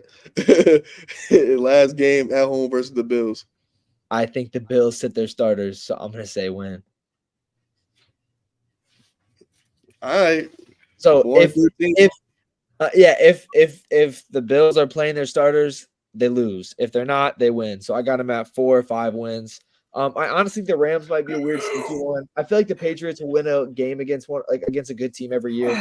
The Chargers later on in the season, again, we're gonna know what they are. They're either gonna be a playoff team or bad, but regardless, it'll be Foxborough in late December, so I think weather conditions might actually play a little bit of a factor. So I think they're easily going for a first overall pick, at least top 3 or top 5. So I don't think they get many wins here. Next, you got the Dolphins. Yeah. Yep. You doing it? Yeah, I'll do it. Do you want me to? You want to count or you want to say teams? Doesn't matter. I got the schedule up right now. All right, Let's so get this count. over with, man. Let's get this over with. Week 1 at home versus the Jags. I'll win. Week 2 at home against the Bills. Loss. Week 3 on the road versus the Seahawks. Wait, you said week 2 at home against the Bills? Yeah. Nah, actually, flip that. That's a W2. 2-0. Bro, it's crazy. Really trying to push agendas is wild. I'm not. I think they bro, how do they not beat Miami once a year? Like they beat once No. last year. They didn't beat them once last year? 2 is like 1 and like 6 versus Josh Allen. Bro, this iteration of the Bills, they beat them once last year. I mean, 2 years They didn't ago. beat them last year. I said 2 years ago. I just said 2 years ago. Yeah, 2 years ago. And we know what happened in that game. So don't act like we don't know what happened in that game. Tua has beaten the Bills 1 time in 4 years. All right, let's go. But all right. Week 3 on the road versus the Seahawks. I'm gonna get it a loss.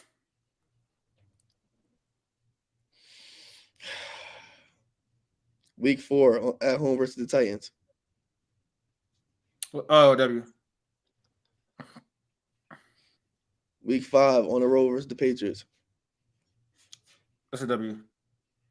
Week 6 on the road versus the Colts. Loss. Week 7 at home versus the Cardinals. W. Week 8 at home on the road versus the Bills. Loss. Why? They're on the road against the Bills. Week 8. It's gonna be cold. And what's it called? In New York. Week 9 on the road versus the Rams. Loss. Week 10 at home versus the Raiders. Loss. I mean, win. Week 11 at home versus the Patriots. That's a W. Week 12 at the Packers. Loss. Week 13 at home versus the Jets. You had the Jets losing this game. I said W. Week 14 on the road versus the Texans. Loss. Week 15 at home versus the 49ers. Loss. Week 16 at the Browns. Loss. Week 17 at the Jets. Loss. 9 wins. Yep. Probably about that. 8. They probably go 8-9 or 9-8. That's what I got them at. Lost the last 4. Lost 4 straight at the end. So we're looking good. Lost last 4. It's not like we seen them do it before last year, really. Yeah. All right, let's I got some trivia, a few things. I got a player A and a player B, and I got a couple Madden ratings we're gonna do.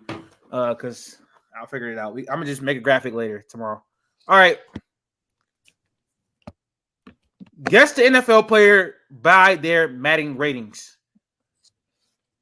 This player is a wide receiver, 87 overall, 89 speed, 76 strength, 82 agility, 91 jump, 85 injury, and 91 stamina. Stamina. Whatever. Stamina. 85 injury. You said There's at no 88. 87, he said. 87 overall. What's his speed? 89.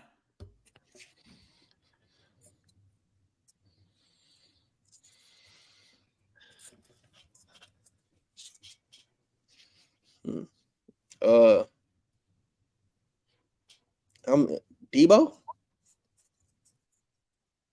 No, it's not Debo He's not Samuels. 76 strength. 76 strength, correct.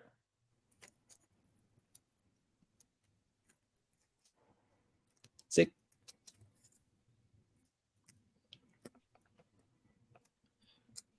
I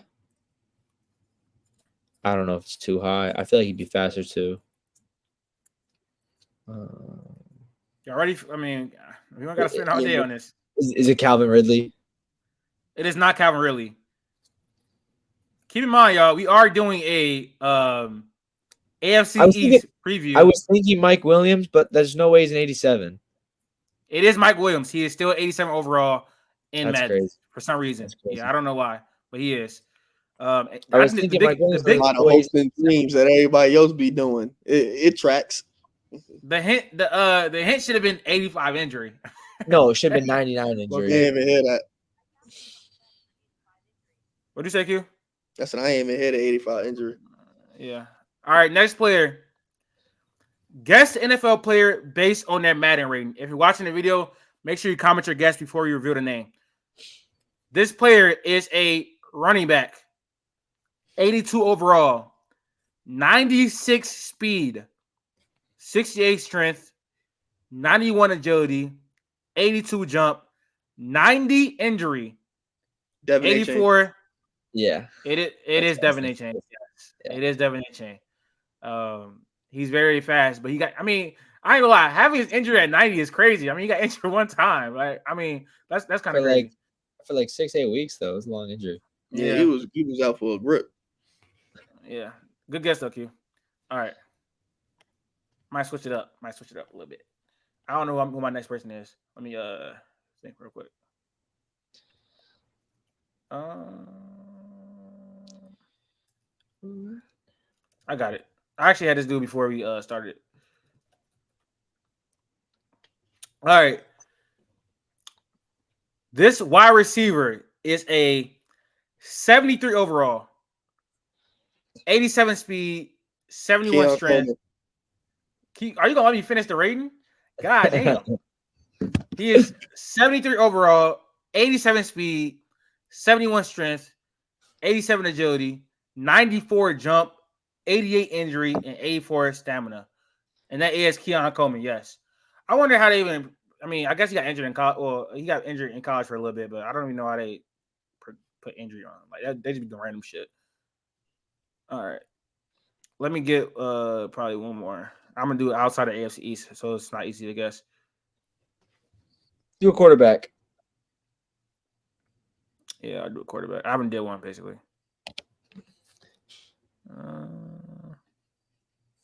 What quarterback do I want to do? Hold me closer. I don't even know if they have quarterbacks in here yet, because the Madden still hasn't came out. They still releasing ratings. Let me see. Nope, they don't have. I don't think they have quarterbacks in here. Just running backs, wide receivers, defensive linemen. Safeties. Just do something besides the skill position. Switch it up. All right. You just want to do a guess who? Bro, this is a crazy. Oh no, man, it's not that crazy overall. I was gonna say we could just do a guess who. You guys take turns doing yes or no questions, and I got a player in my head. I saw this idea on TikTok where they do like 20 questions and you got to guess the player, but it's 20 questions too long. We can do 10. Yeah, hurry up. All right, let me do it. I got a player B though before we leave. Do you want me to do the 10 things or the 10 questions or no? I'm gonna just do the player A, player B first. All right. Player A or player B? Which one are you taking? This first player had 95 receptions, 1,042 yards and 3 touchdowns.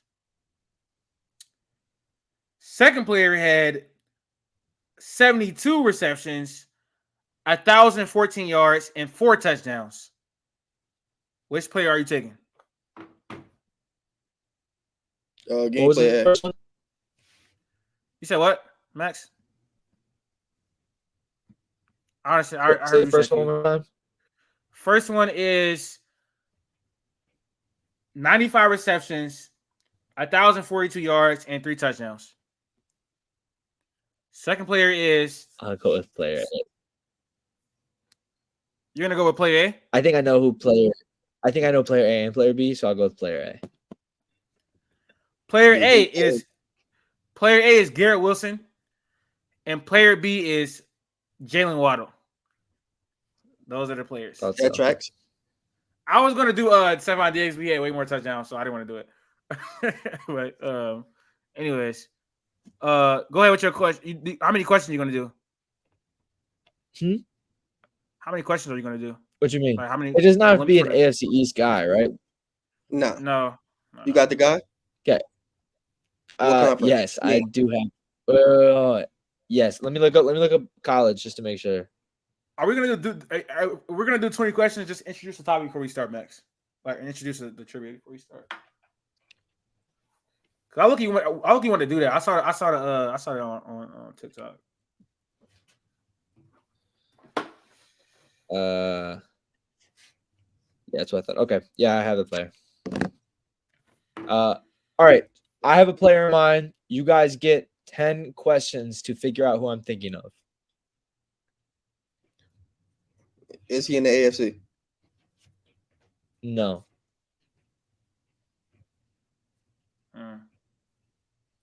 Is he a skill position player? Yes. Okay, NFC skill position player. You got to choose wisely. NFC skill position player. Is it a first round pick? Yes. NFC skill position player, first round pick.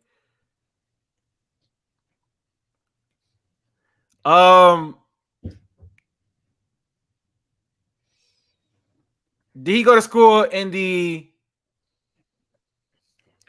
Oh, did he go to school in the SEC? Wait. You said conference. You said skill position. You said first rounds. That's 3. I'm gonna keep total. Did he go into school in either the SEC or Big Ten? Yes. Okay, I'm gonna go with SEC though. I think that's probably first round pick. SEC. Let's assume skill position. I got Jameer Gibbs. Is it in the NFC North? No. Okay, so Jameer Gibbs is not in that was my first guess. Neither is Jettis. Okay, so so not in the NFC North. We got NFC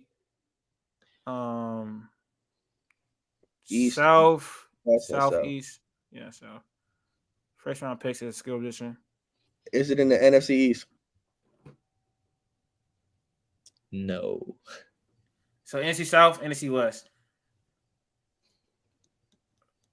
Who the hell is even in the NFC West?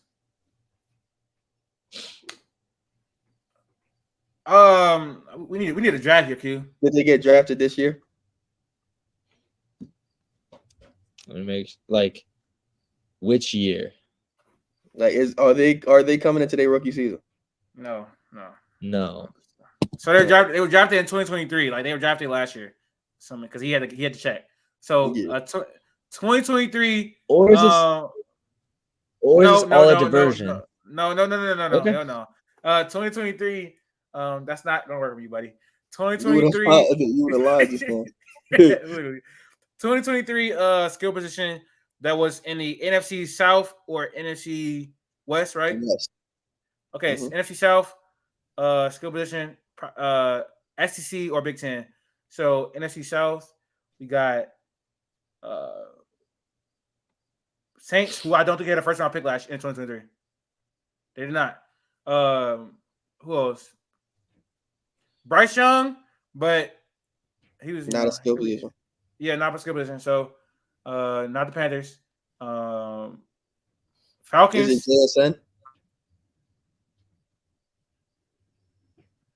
Max. Normally, if you guess and you guess it wrong, that's the end of the game. Oh. That's normally the case. If you guess a player and you guess it wrong, it's the end of the game. It's not JSN. JSN. That's a free one. That's a free one. Okay. We at NFC South.